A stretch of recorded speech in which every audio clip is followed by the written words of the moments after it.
What about this man? That's something that Peter asked Jesus, and we're going to talk about it on the next Good News program. The program you are about to watch is part of a free series we are making available to you as a gift from Greg Fritz Ministries, entitled Celebrate Diversity. Visit gregfritz.org to download the MP3s and watch the streaming video for free by entering code FREE at checkout. Are you tired of hearing bad news? Tune into the good news of the gospel. Welcome to Good News with Greg Fritz. Hello, I'm Greg Fritz. Welcome to the Good News program. We're getting toward the end of our series called Celebrate Diversity, and I just wanted to give you an update. We're doing a project right now that I call the Next 100 Project. We're raising money to produce more of these Good News programs. I have so much to say, so much teaching that I want to get out right now that we've accelerated our filming so that we can get it out sooner. But I need your help, and so many have already responded, and we want to thank you for that. If you haven't gotten in on this project and you love this ministry, the teaching here, it's one way that you can say thank you. We don't do ads, obviously. We don't have sponsors. We don't act like, regular television. We are partner and donor based. We provide our product free of charge. Most of the things that we offer are free. You can find all of the programs, the Good News programs, free on some platform, and we want to continue to do that. And so your gifts make that possible. Consider contacting our ministry. Go to my website and give an offering today. We're well over halfway there, and we're over halfway in our filming, and we're halfway in raising the money to pay for it. And so we want to thank you for that. But I'd like to finish strong and say, well, what if we go over that amount? Well, we'll just keep making programs. There's going to be more than 100 more programs. And this has caught on better than I expected, and I never saw myself talking to a camera and being on television of any kind, but it has been just the thing for us to inspire and to bring out teaching that I've had for years. We have literally taught out multiple series and doctrines, and we've written articles, we've got audio and video. And the program, just so you know, it goes out and it keeps giving. It goes out on internet TV, it goes out on Facebook, it goes out on YouTube, it goes out as podcasts, it goes out as streaming from our website. So we use these programs over and over again. And for years to come, people are going to be watching these programs and learning and being able to be fed by what we're doing right now. So you're a vital part of that, and we thank you for that. We are talking in this part of our teaching about this encounter that Peter had with Jesus on the shore of the Sea of Galilee right before Jesus' resurrection or ascension. This was it is the last encounter that we see in the book of John. And so here they are having this beautiful restoration where Jesus is asking Peter, do you love me? And Peter said yes. And the third time he asked, do you love me? And he said yes. And he said, feed my sheep. And then Jesus gave Peter some personal instructions about his future and told him how he was going to die in the future as a martyr. He didn't tell him when, but he said it's going to be a while. You're going to be an old man, and they're going to lead you where you would not. After all of this, Peter turned and looked at John, who was there with them, and said, well, what about this man? In other words, what's he going to do? You told me what I'm going to do. What's he going to do? And Jesus said, if I want him, and the subject was Peter's death, and he said, if I want him to live until I return, if I don't want him to die at all, if I want him to live until he gets a glorified body, what is that to you? You follow me. He didn't just say follow me, he said you follow me. And that is so insightful. Peter got his eyes on what somebody else was doing or what God's saying to somebody else, and Jesus was bringing it back where it needed to be. He said, our agreement is between you and me. So we've made several points, and we're going to make a couple more that we can learn from this encounter. Number one is Jesus was saying right off the bat, I'm not going to tell you what my will is for him. And that's true pretty much across the board. God's not going to share all the secrets that he has between he and one of his children with everybody else. It's none of your business is basically what he was saying. I'm not telling you what I'm going to do with him. Number two, what he does doesn't affect what I have for you. So it's none of your business because it has no impact on your will for my life, my will for your life. I have a plan specifically for you, and it's between you and me, and what I have for him doesn't change it at all. So there's no reason for you to be jealous. There's no reason for you to be concerned. There's no reason for you to be nosy. I'm going to do what I want to do in your life between you and me. Then the third point that we made here that you can learn is Jesus said, what is that to you? What I want for him, what is that for you? My will for him, his future, what is that to you? So not only is it none of your business, not only am I not going to tell you, but why do you even care? And here's the point. We are not to compare ourselves with one another. This is a very bad idea, but it's hard not to do it. And it's just the way of the world. And so let's read 2 Corinthians 10:12. It says, we dare not class ourselves or compare ourselves with those who commend themselves, they measuring themselves by themselves and comparing themselves among themselves are not wise. The Message Bible makes it even more clear. He says, we're not, understand, putting ourselves in a league with those who boast that they're our superiors. We wouldn't dare do that. But in all this comparing and grading and competing, they quite miss the point. And that is a great way to say that. Comparing and grading and competing is missing the point. And so Peter, by wanting to know about John and comparing himself to John, was missing the point. And Jesus' response was getting him back on the point.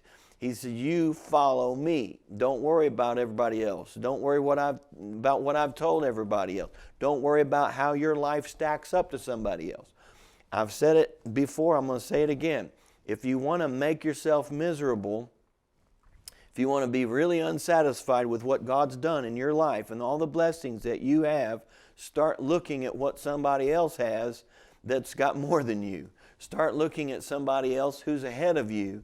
And you can get so dissatisfied, and it's not good. It's not healthy. It's no way to live your life. We need to not let our minds go there. And that's really what was happening. Jesus got Peter's mind back on his own will and his own plan and his own relationship with God and off of John. I thought of this example when I was preparing this, and I want to take you to the book of Esther. And the book of Esther is a great book. It's got so much symbolism, and it's not a very long book. You can read it just in a few minutes, and I would encourage you to read it because it's so helpful. But there is a man that's identified in the book of Esther, and his name was Haman.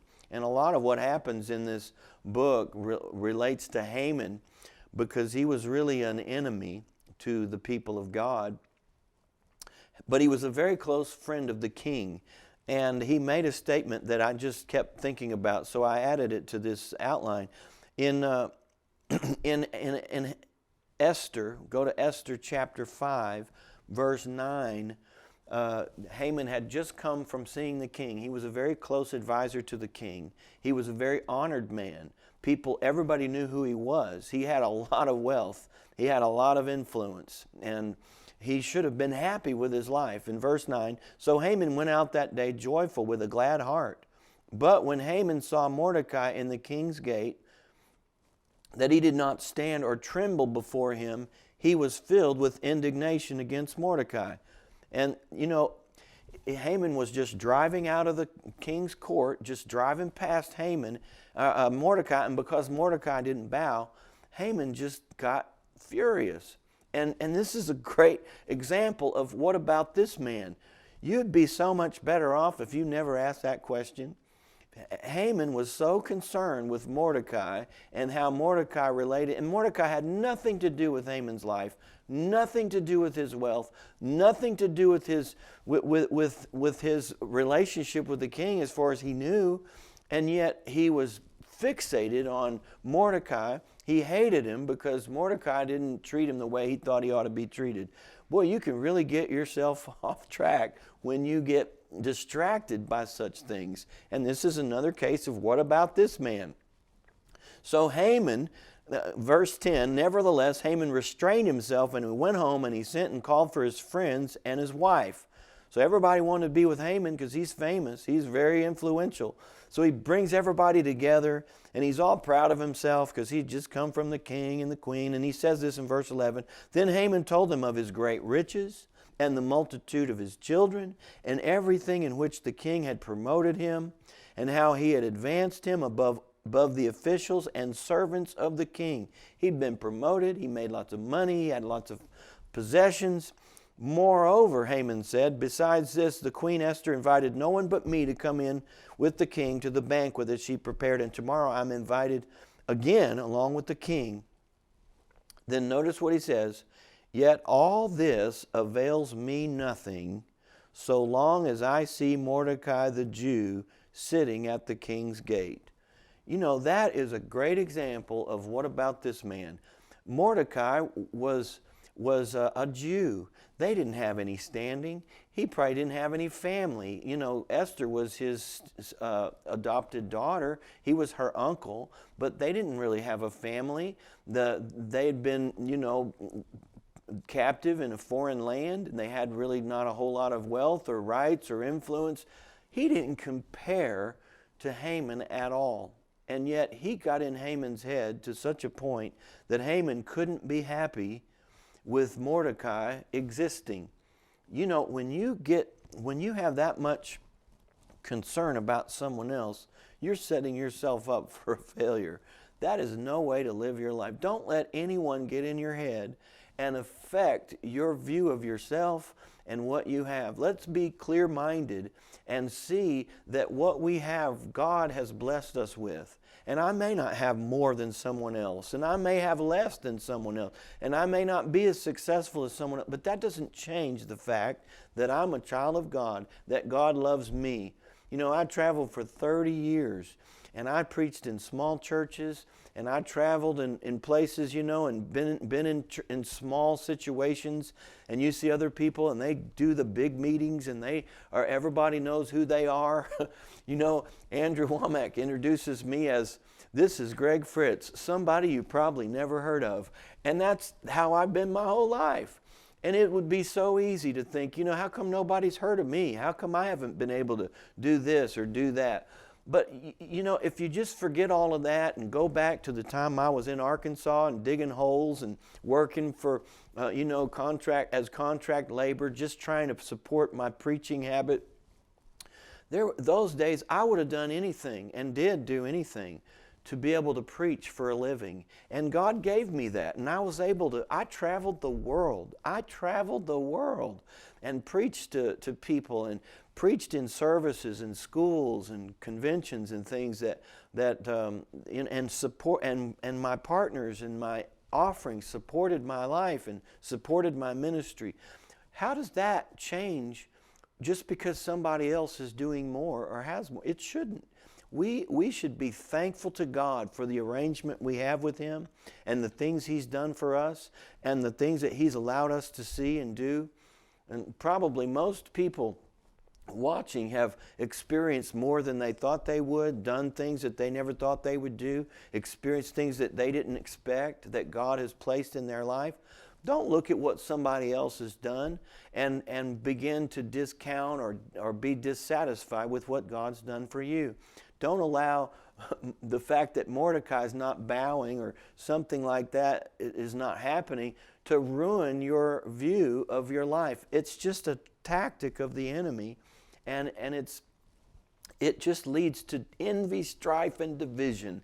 And that's the very thing we're talking about. We need to be happy for other people. When other ministers succeed, we all succeed. When other people Christians do well, it blesses the church. It's good for the church. We should not look at that as a bad thing. We're all in this together. We're on the same team. We're going in the same direction. We serve the same Lord. We have the same goals.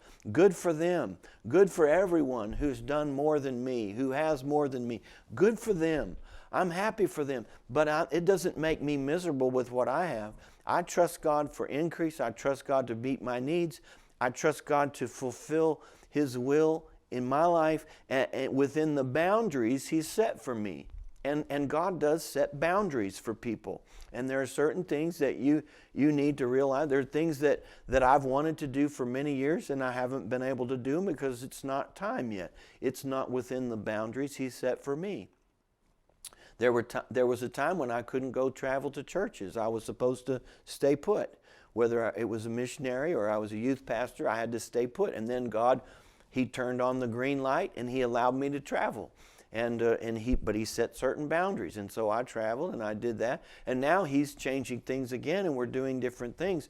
But to constantly be dissatisfied with where you are and what you're doing is not what life is all about.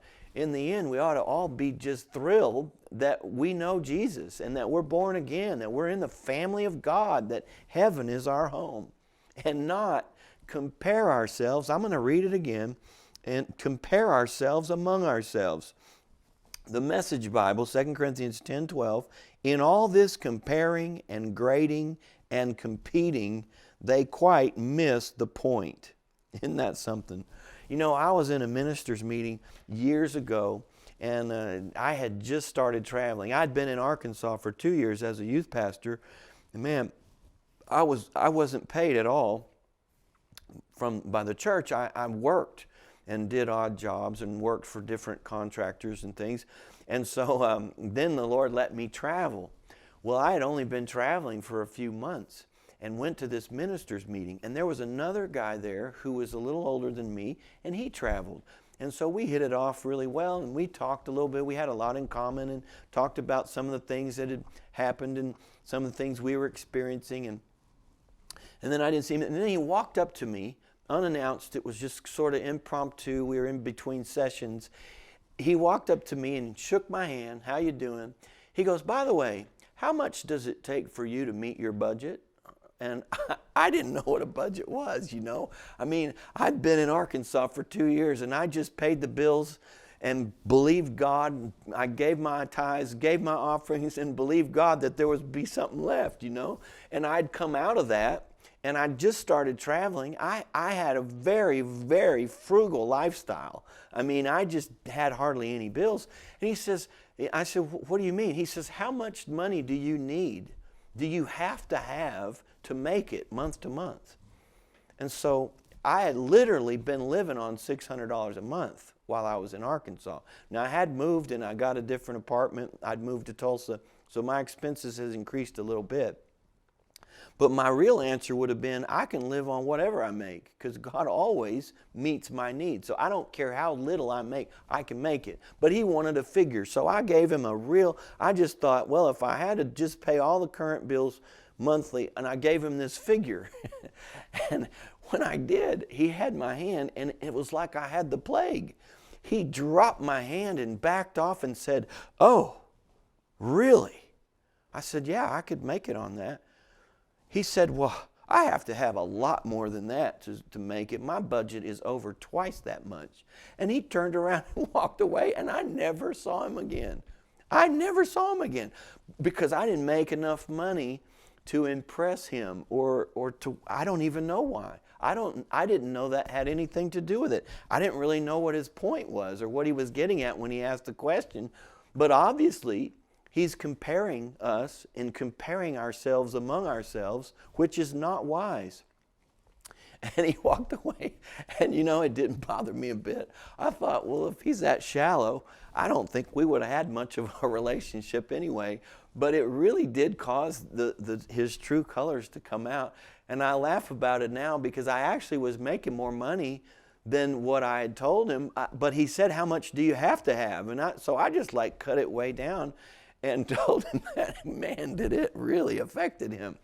Well, that's just childish. There is just no place for that in the church. I still get a kick out of it because you know what? That was 30 years ago and I'm still here. I never heard from him since, but I'm still here and we're still growing and we're still reaching out and we're still blessing people. I don't have any bitterness. I'm not mad at him. I'm not mad at people who make more than me, and I don't feel better than people who make less than me. We're all here to do the will of God. We're here to serve the Lord and to accomplish something. And man, this is a no-lose situation because Jesus died for us. He forgave us of all of our sins and mistakes, wiped it away. So we're not going to get punished for that. If we do happen to accomplish anything in His name, by the help of His Spirit, by the strength of His grace, if we do anything good, He's going to reward us for it. How in the world can you take that deal and be unsatisfied and jealous and envious? We've got the best deal in the world. You know, there's a lot of these financial institutions that are saying, invest with us. When the market goes up, you'll make money. When the market goes down, you won't lose money. And they're usually annuities and whatnot, and there's a lot of strings attached, so you better watch those things. But it's like one of those deals where you think, that's like too good to be true, right? Does it really work that way? And they do have these financial plans that work kind of like that. They're never quite as good as they sound. But our deal is better than anything like that you've ever seen. Our deal is eternal. We're talking about God. God has wiped away our past, forgiven us of all of our sins. If you make mistakes, He's already paid the price to forgive you. And if in doing all this, we can ever stumble into something, do something right, He's going to reward you. If you give somebody a cup of cold water, you won't lose your reward. So He's like, I'm going to count up all of your good deeds, and I'm going to pay you back, and I'm going to bless your socks off, and I'm going to give you the inheritance of a son. How in the world can we then look around and say, well, what about this man? Well, you know what? His deal's no better than yours. Your deal's no worse than his. Why? Because you're going to get rewarded for anything you do. Say, well, I can't do much. I can't sing. Well, you won't be accountable for that. Well, I can't preach. Well, you won't have to do that. You're only going to be rewarded and expected to do what you can do. It is a no-lose situation. And it's a situation where envy just doesn't belong. And I know it's easier to say that than it is to do it, because you get going along and then you're going to see somebody that's doing what you do a whole lot better, and then there's that natural tendency. But I'm just telling you, let's recognize that when it comes, and let's just put that thought down. You don't have to give into those thoughts and allow yourself to be influenced by those feelings, because you've got a good deal. I mean, you have a good deal. If you were lost and going to hell, and we told you that if you make this one choice, you can go to heaven, you'd be thrilled to get that opportunity. And if we said, now, you don't get anything else, but you can go to heaven. You just said, sign me up. I don't want anything else. I'll take it. And then we get so used to our inheritance and our place in the kingdom and the blessings, the things that God has done for us. And then we start to look around and we become carnally minded. There's no place for that in the kingdom. Just let that go. Don't compare yourselves among yourselves because it's just not wise. Now let me go to the fourth point here. And you could spend a long time on this one, which we won't. We're going to wrap this up in the next few programs. But what Jesus said was, if I want Him to live until I come, if I don't ever want Him to die, and He'd already told Peter, you're gonna die a martyr's death. And Peter said, well, what about him? And He said, if I want him to live and not die at all until I come, what is that to you? And then He followed up by saying this, you follow me. And that's the word. I mean, that is so important. We all are required to follow Him. We don't have to know what everybody else is doing, and we don't have to follow somebody else. He didn't say, follow John and you'll find out. He said, you follow me. He didn't say, follow me until somebody's getting ahead of you, and then you go try to beat them. That's not what he said. That's worldly thinking. God has a plan for you. God has a will for you. God has a path for you to walk. And it will be the most exciting, rewarding, fulfilling, adventurous life you could ever live. And if I could just get one revelation over to young people, it would be this. That thing which everybody's looking for, and they're breaking the rules, and they're bending the rules, and they're trying to go outside of the boundaries, moral boundaries that God has set, and all the other boundaries, to get it, it's all in the will of God. In other words, the will of God for your life is what everybody's looking for. And they're trying to do it through other means. But what people really want is what God wants for them. That's where you're going to be the happiest. That's where you're going to be the most fruitful. That's where you're going to lay up treasure in heaven. That's the life that's lived when you look back on it in eternity. There are things to report, to rejoice over. There's faith that's more precious than gold. There's all of these things that the Bible talks about. They happen when you're in the will of God and doing the will of God. So the command is to all of us, rather than looking around and comparing what's he doing, the command is you follow me. You'll have more, you'll have all you can handle, you'll have plenty to do, you'll have plenty of provision, and you'll be the happiest and most fulfilled if you just follow me. And all of us ought to make that decision. I don't care what anybody else does. I'm going to follow Jesus. I'm going to do the will of God for my life. And, we all have to reevaluate that from time to time. And I'm going to talk about that on the next program. We're going to talk about I'd rather be a doorkeeper in the house of God than to dwell in the tents of wickedness. And that is a real revelation. It's a real choice. It's a real thing. And when you get to that point, what anybody and everybody else is doing will not matter to you anymore. And that's the way the Lord wants it. Well, we've run out of time again. I want to thank you for being with us. Don't miss these next few programs. We're going to add a lot more in here and before we conclude this series, so we'd love to see you there. Remember this, the good news is so good, the bad news doesn't matter. Don't give in to the feelings of inferiority just because you're not like someone else. We each have our own unique gifts and abilities from God. Call our helpline at 918-749-7744 Monday through Friday from 8 a.m. to 4 p.m. Central Time. I would just like to remind you that we have other platforms that we're on. And if you haven't taken advantage of them, go visit my YouTube channel. And the best way to find that is to go to my website. There's a link there. You can go directly to my YouTube channel. Sometimes people get on YouTube and they get on the wrong channel, or they see videos and they think that's my channel. But if you go through my website, there's a link. We have podcasts that you can sign up for that come out every week, YouTube videos every week. We also have a Facebook page, and we'd love to have you come follow us on Facebook. I have a newsletter you can sign up for. There's a lot of other ways to get this teaching in your life, and we'd love for you to take advantage of them.